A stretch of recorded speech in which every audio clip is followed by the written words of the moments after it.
The galaxy belonged to the hunters. For thousands of years, the strongest species ruled over the weak. The Vorthak stood 8 feet tall, with razor-sharp claws and teeth like knives. Their green scales could stop most weapons, and they hunted in packs like ancient wolves. The Scraith soared through the skies on massive wings, their eyes sharp enough to spot prey from miles away. The Maulers were giants covered in thick fur, with arms strong enough to crush bones and jaws that could bite through metal. These predator species divided the galaxy among themselves. Each controlled vast territories where they hunted for sport and food. The weaker species served them, some as slaves, others as entertainment in fighting arenas, and many simply as prey to be caught and eaten. Warlord Krex was the most feared Vorthak leader.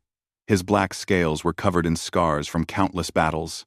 Other predators respected him because he had won the Great Hunt 5 years in a row. The Great Hunt was a competition where all predator species fought to prove who was strongest. The winner got the best hunting territories. Krex sat in his command ship, looking out at the stars. His second-in-command, Captain Vex, approached with news. "Warlord, our scouts have found something interesting," Vex said, his claws clicking on the metal floor. "What is it?" Krex asked, without turning around. "A new world. The third planet from a yellow star. It has many life forms, but one species controls the surface." Krex finally turned to look at his captain. "Are they strong hunters?" Vex made a sound like laughing. "No, Warlord. They are perfect prey. They have no claws, no fangs, no natural armor. They are soft and weak. They cannot even see well in the dark." This got Krex's attention. "Show me." Vex activated a hologram that showed images of Earth and its inhabitants. Krex studied the humans with growing excitement. They walked on 2 legs like many species, but they looked so fragile. Their skin was thin and pale. Their teeth were small and flat. They had no visible weapons growing from their bodies.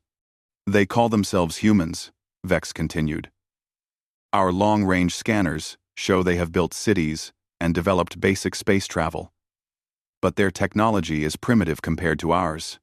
Krex smiled, showing his sharp teeth. "How many of them are there?" "Billions, Warlord. Enough to feed our people for generations. And the planet is rich with resources." The news spread quickly through the predator territories. Wing Commander Shrill of the Scraith heard about it first. Her red feathers ruffled with excitement as she studied the reports. Humans looked like they would be easy to catch. They could not fly, so they could not escape her warriors. Chief Hunter Maul of the Maulers was also interested. His people needed new hunting grounds. The humans looked small and weak, perfect for teaching young Maulers how to hunt. Soon, the Council of Fangs met to discuss the discovery. This was the ruling group of the galaxy's most powerful predators. They gathered in a massive space station that orbited a dead star. "The humans are mine to hunt," Krex declared, as soon as the meeting began. "My scouts found them first. The skies above their world belong to the Scraith." "Wing Commander," Shrill argued, "we should have hunting rights to any prey we can catch from above. The strongest should hunt the strongest prey," Chief Hunter Maul said. His voice was deep and rumbling. "These humans may look weak, but we should test them first." The other predator leaders nodded. It made sense to be careful. Sometimes, prey that looked weak had hidden dangers. "Very well," said Ancient Fang, the oldest member of the council. He was a Vorthok who had lived for over 300 years. "We will send a small hunting party first. They will test these humans and see how they respond to being hunted." Krex volunteered to lead the test hunt himself. "I will take 50 of my best warriors to one of their small settlements. We will see how these humans behave when they face real predators." The council agreed. If the humans proved to be good prey, they would divide Earth's hunting territories among the predator species. If the humans were too dangerous, they would send a massive war fleet to destroy them completely. Back on Earth, Dr. Ji-Hoon Park worked late in his laboratory on New Haven Colony. New Haven was a small human settlement on the edge of known space. It had about 50,000 people who had come there to start new lives away from crowded Earth. Dr. Park was studying radio signals from deep space. Most were just natural cosmic noise, but lately he had detected some strange patterns. The signals seemed artificial, like they came from intelligent beings. "Sarah, you should look at this," he called to his friend Captain Sarah Chen. She used to be a soldier on Earth, but now worked as head of security for the colony. Sarah walked over to his computer screen. She was tired from a long day of training the local militia, but Dr. Park sounded worried. "What am I looking at?" she asked. "These signals have been getting stronger over the past week. I think someone is scanning our system." Sarah frowned. "No. The patterns are wrong. This is something else. Something alien." Neither of them knew that at that very moment, Krex's ship was moving toward their world. The Vorthak warlord was excited about his first hunt on this new planet. He had picked New Haven because it was small and isolated, perfect for testing these new prey creatures. "Prepare the hunting party," Krex ordered his warriors. "We attack when their sun goes down. Remember, we want to capture some alive to study how they behave. Kill the rest." The Vorthak warriors sharpened their claws and checked their armor. They expected an easy hunt. After all, what could soft, weak creatures like humans possibly do against the galaxy's greatest predators? Soon, they would learn that being the strongest predator meant nothing if you did not understand your prey. The night sky above New Haven burned with falling stars that were not stars at all. Krex's ship entered the atmosphere like a silent shadow. The Vorthak had perfected the art of surprise attacks over centuries of hunting. Their ships made no sound as they descended toward the sleeping human colony. Dr. Park was still in his laboratory when the first explosions lit up the horizon. The power grid flickered, then died completely. Emergency lights cast red shadows across his equipment. "Sarah!" he shouted into his communicator. "Are you seeing this?" Captain Chen's voice crackled back through static. "I'm at the command center. We're getting reports of attacks all across the outer settlements. Something just destroyed the Morrison farm." Through his window, Dr. Park could see fires burning in the distance. Dark shapes moved against the orange glow. Shapes too large and too fast to be human.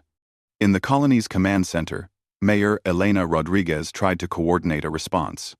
She was a small woman with gray hair, but she had led the colony through storms and disasters before. This was different, though. This was unlike anything in the emergency protocols. "All security teams to defensive positions," Captain Chen ordered over the colony-wide communication system. "This is not a drill. We are under attack by unknown hostiles." The first Vorthak hunting pack struck the eastern district without warning. They moved through the streets like deadly shadows, their claws reflecting the firelight. The humans they encountered did exactly what Krex expected. They screamed and ran in terror. Several families tried to hide in their homes. The Vorthak smashed through walls like they were paper. They caught 3 humans alive and killed 5 others quickly. It was going exactly as planned. But then something unexpected happened. Instead of continuing to run in panic, the humans began to organize. Captain Chen had trained the colony's security force well. They fell back to prepared positions and set up overlapping fields of fire. When the next Vorthak pack attacked, they found humans waiting for them with weapons ready. The human weapons were primitive compared to Vorthak technology, but they were effective at close range. More importantly, the humans did not fight like prey animals. They worked together, covering each other's retreat and sharing ammunition. "Fall back to the school." One human soldier called to his team. "We can hold them there until reinforcements arrive." Warlord Krex watched the battle from his ship with growing confusion. Prey animals were supposed to scatter when attacked. They were not supposed to fight back in organized groups. "Captain Vex," he called. "Send the second wave. These humans are acting strangely." The second wave of Vorthak warriors attacked the school where Captain Chen had established a strong point. 20 human defenders faced 50 alien predators. The outcome should have been obvious. But the humans had prepared the building for defense. They had blocked doorways, created firing positions, and stockpiled supplies. When the Vorthak tried to break in, the humans fought for every room. What shocked the aliens most was how the humans fought. They did not just defend themselves, they defended each other. When one human was wounded, others risked their lives to drag him to safety. When they ran out of ammunition, they shared what they had left. Dr. Park found himself trapped in the school with the defenders. He was not a soldier, but he tried to help by treating wounded people with medical supplies from the first aid station. "Why are they doing this?" he asked Captain Chen during a brief pause in the fighting. "What do they want?" "I don't know," she replied, reloading her weapon. "But they're hunting us. I can see it in how they move. This isn't a war. It's a hunt." Outside, Krex paced angrily in his temporary command post. The hunt was taking too long. His warriors should have captured dozens of humans by now. Instead, they were pinned down in street fighting. "Warlord," Captain Vex reported. "We have lost 8 warriors. The humans are using tactics we have not seen before." "What kind of tactics?" Krex demanded. "They sacrifice themselves to save others. When we capture one, the rest attack to free them. They seem to care more about their pack than their individual lives." This made no sense to Krex. In Predator society, the strong survived, and the weak died. It was natural law. But these humans were protecting their weak members instead of abandoning them. The strangest incident happened near dawn. A group of Vorthak cornered a human family. 2 adults and 3 small children. The aliens expected easy prey. But instead, the adult humans fought with desperate fury to protect the young ones. Other humans heard the family's cries for help and came running. They abandoned their safe positions to rescue people they barely knew. 7 humans died saving that one family. But they succeeded. "Report this to the Council of Fangs," Krex ordered. "These humans are unusual prey." The message was sent across the galaxy in an encrypted burst transmission. Within hours, Predator leaders throughout known space were studying the reports from New Haven. Wing Commander Shrill read the message with her sharp eyes. The humans sounded more interesting than she had first thought. Prey that fought back was always more exciting to hunt. Chief Hunter Maul was also intrigued. His people respected courage, even in prey animals. These humans might provide good sport for his warriors. But there was something else in the reports that made some predators uneasy. The humans were not just fighting, they were learning. Each attack was harder than the last. The prey was adapting. On New Haven, the battle continued through the night. By morning, both sides had pulled back to regroup. The humans had lost many people, but they had not been destroyed. More importantly, they had shown that they would not surrender. Dr. Park worked through the night, treating wounded defenders. As he bandaged a young soldier's arm, he noticed something that chilled him.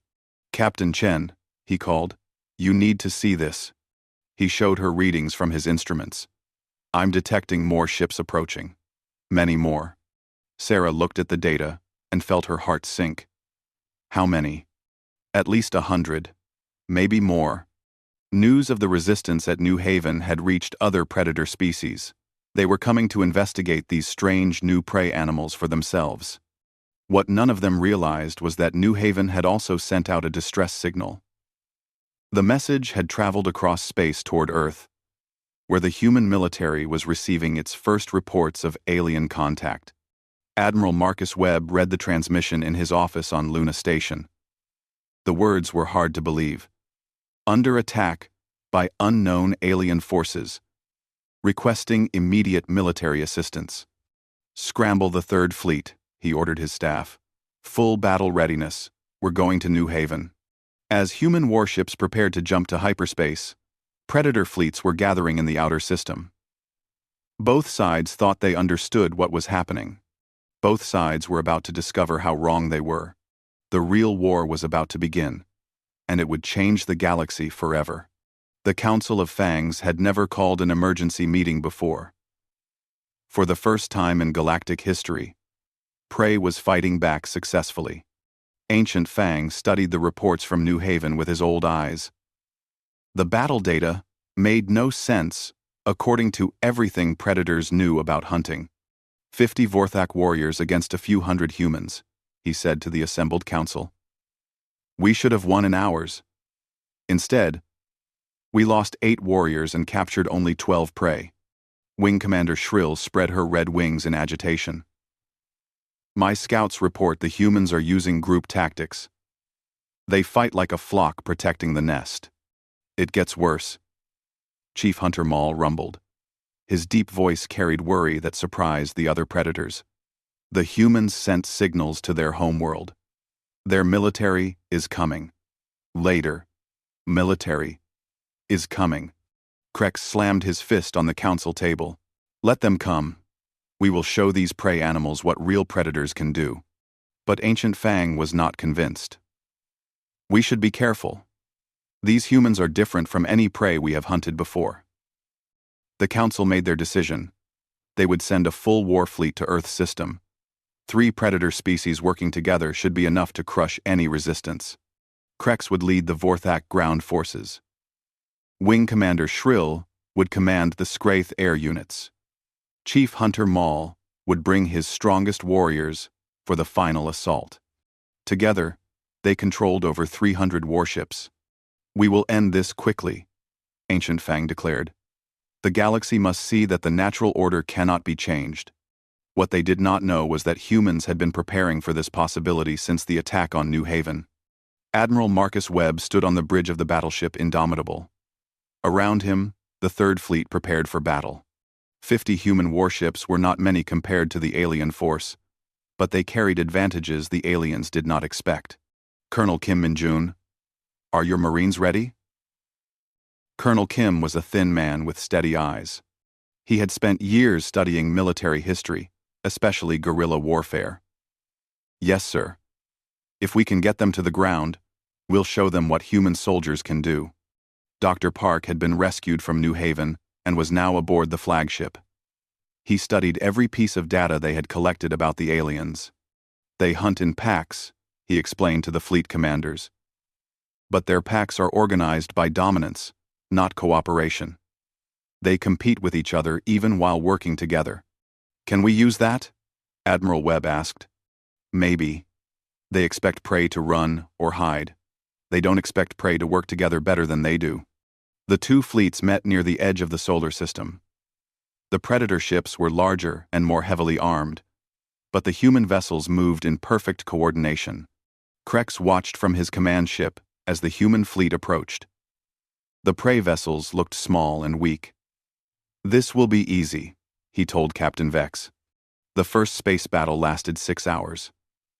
The Predators expected to crush the humans quickly, but human tactics confused them. The human ships fought in tight formations, protecting each other and coordinating their attacks.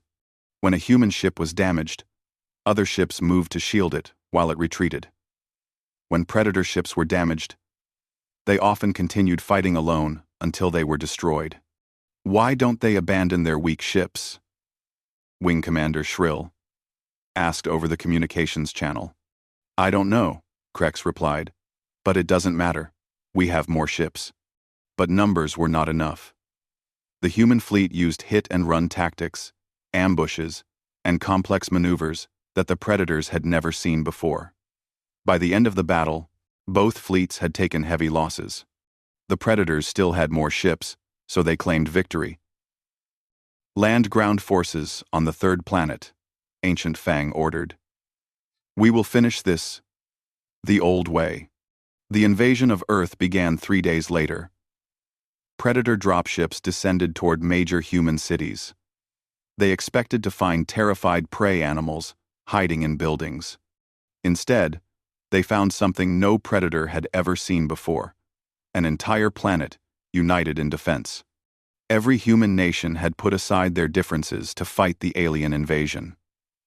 Soldiers, civilians, scientists, and leaders all worked together with one goal: protect their world and each other. Colonel Kim's Marines met the first Vorthok landing in the ruins of Sydney.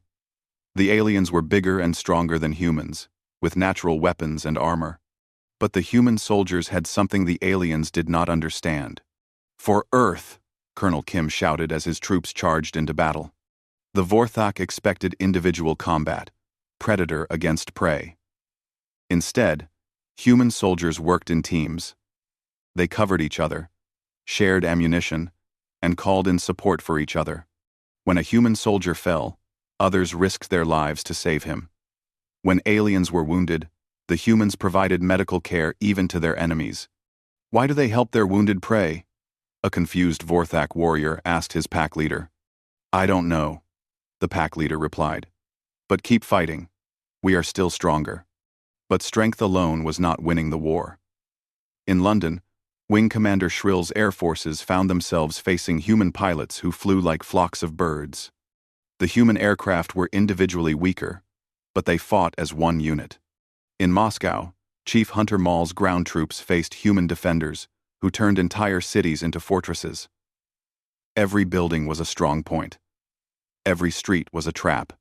What confused the predators most was how humans treated alien prisoners.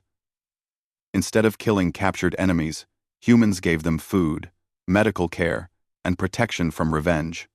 Dr. Park interviewed captured Vorthak warriors in a secure facility. "Why do you hunt other intelligent species?" he asked one prisoner. "Ending mentor. Why do you z? That's some them Park, too money." The alien looked at him with confusion. "Because we are stronger. The strong hunt the weak. It is natural law." "But what if the weak refuse to be hunted?" The Vorthak had no answer. In their society, the weak accepted their fate. They had never met prey that fought back successfully. As the war continued, something unexpected began happening. Some predator species started to question the old ways. A group of young Scraith pilots refused orders to attack a human hospital. "These prey animals protect their weak," one pilot told his commander. "Maybe they are not as weak as we thought." Some Mauler warriors began secretly leaving food for human refugees instead of hunting them. They had never seen prey animals care for each other the way humans did. Even among the Vorthak, doubt was growing. Captain Vex spoke quietly with other officers about what they had seen. "These humans do something we have never done," he said. "They make their whole species stronger by protecting the weak ones." "That makes no sense," another officer replied. "Weakness should be eliminated. But look at the results. They fight better than any prey we have ever hunted. They never give up. They never abandon their pack." The war was changing more than just battle tactics. It was changing how some aliens thought about strength and weakness, predator and prey. And on Earth, humans were learning they were not alone in the universe. But instead of being afraid, they were getting angry. Someone had attacked their family, and humans protected their family. The galaxy was about to learn what happened when you threatened something a human cared about.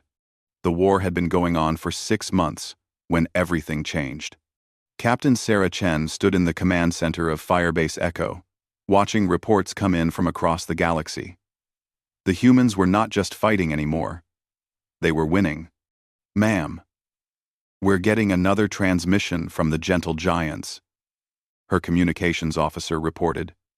"They're asking for help again." The Gentle Giants were one of the first alien species that humans had encountered peacefully. They were large, plant-eating creatures with soft gray skin and kind eyes. For centuries, they had been hunted by the predator species for sport. But now, they had heard about humans. Stories spread across the galaxy about a species that protected the weak instead of hunting them. Prey species everywhere whispered about the strange creatures from Earth who fought predators and won. "Tell them we're sending a rescue fleet," Captain Chen ordered. "No one hunts innocent people, while humans are around to stop it." This decision marked a turning point in the war. Humans were no longer just defending Earth. They were actively protecting other species across the galaxy. Dr. Park had been promoted to head of the new Alien Relations Department. He worked from a space station orbiting Earth, coordinating with species that wanted to join the human alliance. The builders are offering to share their technology with us, he reported to Admiral Webb. In exchange, we protect their colonies from Vorthak raids. The builders were a species of small, intelligent creatures who had created amazing machines before being conquered by predators. They had been forced to build weapons for their hunters, but now they wanted to help humans instead. What about the scouts? Admiral Webb asked. They're already working with Colonel Kim. Their speed and stealth abilities are perfect for gathering intelligence. The scouts were tiny aliens who could move faster than the eye could see. They had been used as prey in predator hunting games, but now they served as spies and messengers for the human military. Colonel Kim Min-jun had become the leader of the first truly integrated military force in galactic history. His troops included humans, gentle giants, builders, and scouts all fighting together. Sir, one of his human sergeants reported, the gentle giants are asking if they can help with combat operations. Colonel Kim was surprised. I thought they were pacifists. They were, sir. But they say watching humans fight to protect them has inspired them. They want to protect others too. 1. This was happening throughout human-controlled space. Species that had been prey for thousands of years were learning to defend themselves. More importantly, they were learning to work together. Meanwhile, the Predator Alliance was falling apart. Warlord Krex paced angrily in his command center. Half his warriors had deserted, and the rest were questioning his orders. The humans treat their prisoners better than we treat our own soldiers, Captain Vex said quietly. Some of our warriors are surrendering on purpose. Krex roared in fury. Traitors, all of them. But Vex was not finished. Sir, I have been thinking. What if we have been wrong about strength and weakness? What do you mean? Krex's voice was dangerous. The humans make their whole species stronger by helping the weak ones. They never abandon anyone. Maybe that is why they fight so well. 2. Other Vorthak officers nodded in agreement. They had seen human soldiers risk everything to save wounded comrades. They had watched human civilians share food with alien refugees. It was unlike anything in their culture. Wing Commander Shrill was having similar problems with her forces. Many young Scraith pilots were refusing to attack human medical facilities or refugee ships. They heal their enemies, one pilot told her. They give medical care to captured predators. How can we fight people who show mercy? Because we are predators, Shrill snapped. We do not show weakness. But is mercy really weakness? The pilot asked. The humans are winning the war. This question was spreading throughout the predator fleets. For the first time in galactic history, some predators were questioning whether their way was truly the strongest way. The crisis came to a head during the Battle of the Seven Worlds. Krex led a massive predator fleet to attack 7 human colonies simultaneously. It was supposed to be the final blow that would end human resistance forever. But the humans had allies now. When the predator fleet arrived, they found human ships fighting alongside vessels from dozens of other species. Gentle giants used their massive ships as mobile shields to protect smaller vessels. Builders had created new weapons specifically designed to stop predator ships. Scouts provided real-time intelligence about enemy movements. Most shocking of all, some predator ships were fighting on the human side. Captain Vex, what are you doing? Krex screamed over the communication channel as he watched his former second-in-command's ship fire on Vorthak forces. I am protecting my new pack, Vex replied calmly. The humans have shown me what true strength looks like. The battle lasted 3 days. When it was over, the Predator Alliance had lost half their ships. Worse, they had lost the loyalty of many of their own warriors. Some Vorthak, Scraith, and even Maulers had joined the human alliance. They brought with them knowledge of predator tactics and technology. Chief Hunter Maul was one of the first predator leaders to officially switch sides. He brought his entire clan with him. "The humans fight like I always wanted my people to fight," he explained to Dr. Park. "They protect the weak. They never abandon their pack. And they fight for something bigger than themselves." Dr. Park welcomed the massive alien warrior with a smile. Everyone deserves a chance to choose who they want to be. This philosophy was spreading throughout the galaxy. Species that had been enemies for millennia were learning to work together. Former predators were becoming protectors. Former prey were becoming warriors. But not all predators accepted the change. Krex gathered the most extreme predator leaders around him.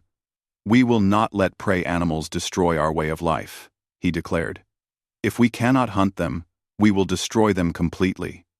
Ancient Fang, the oldest member of the Council of Fangs, surprised everyone by disagreeing. "Perhaps it is time for a new way. These humans have shown us something we never considered." "What?" Krex demanded.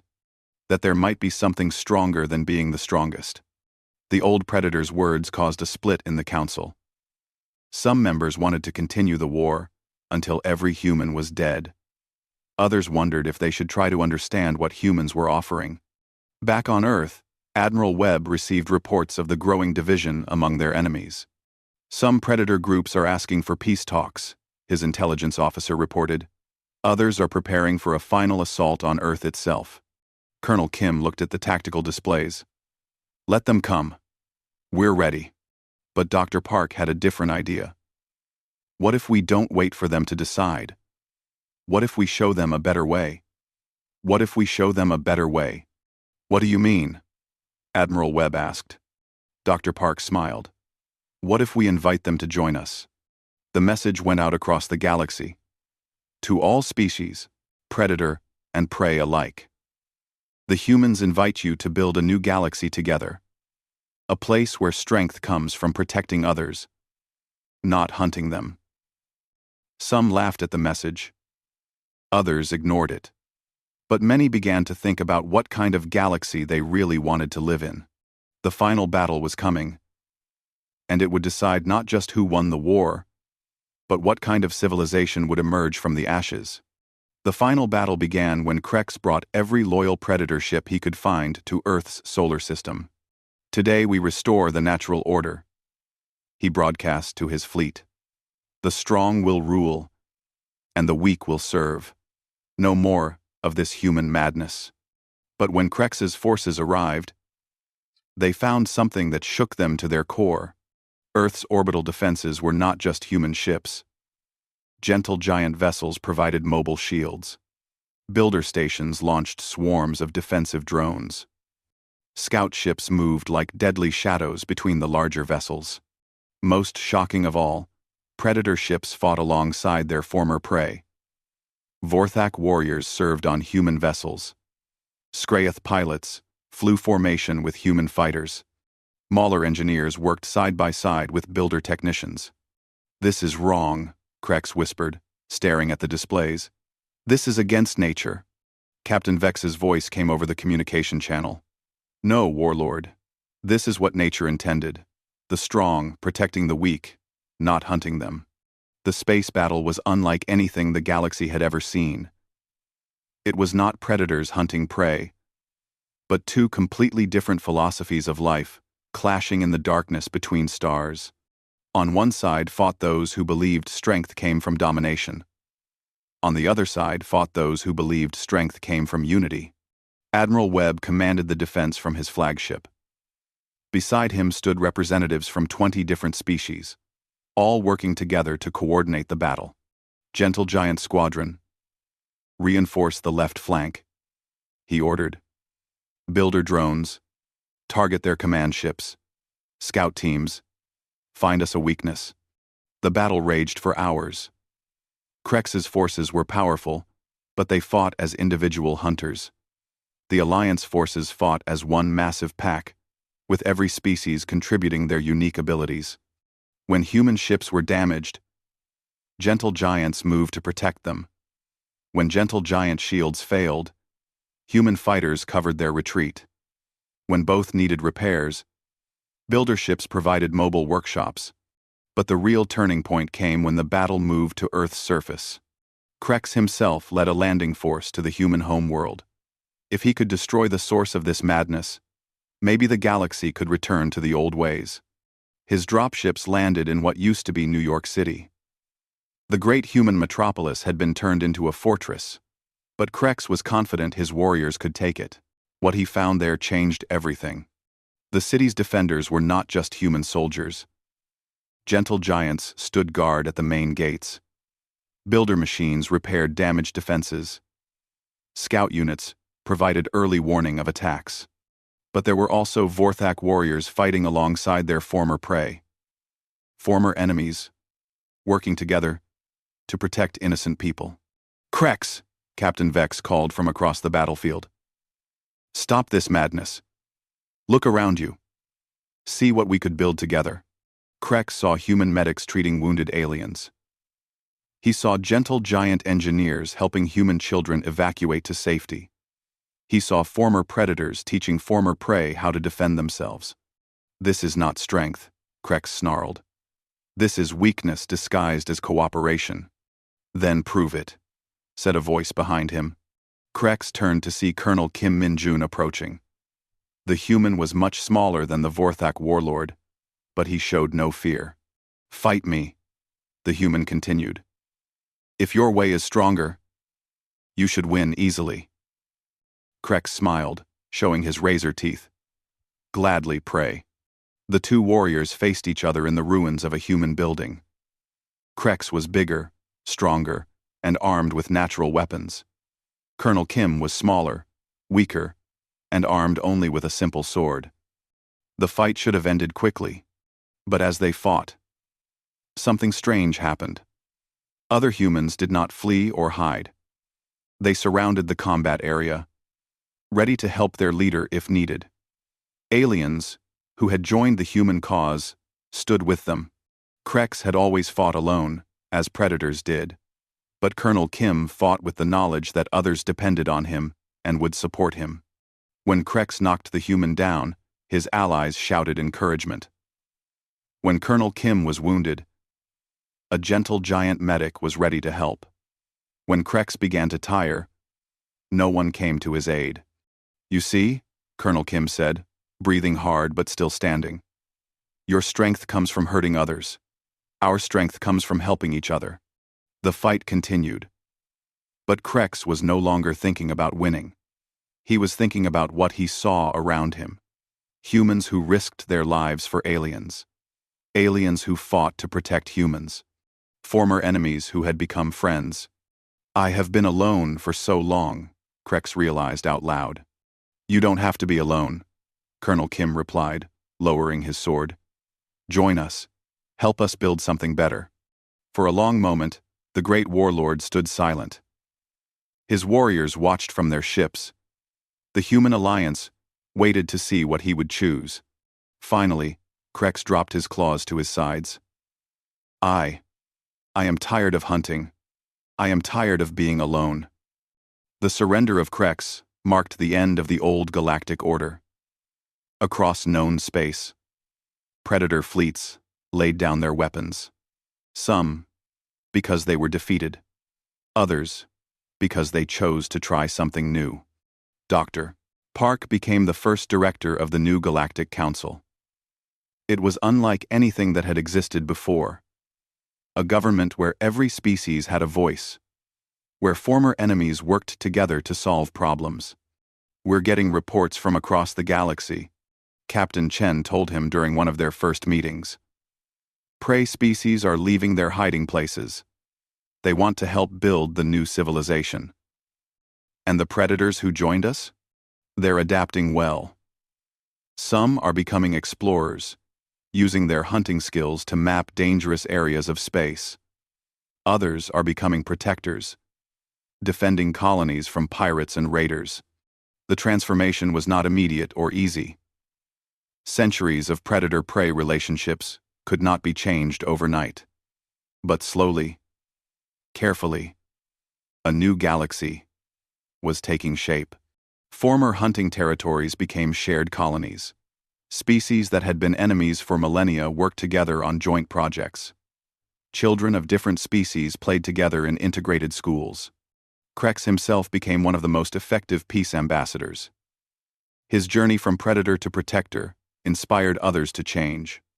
"I spent my life believing that strength meant taking what I wanted," he told a gathering of young people from many species. "But humans taught me that real strength means protecting what you love." One young gentle giant raised her hand. "But what if you're not strong enough to protect everyone?" Krex smiled, something he had learned to do from watching humans. "And in their way of thinking, everyone in the galaxy can be family."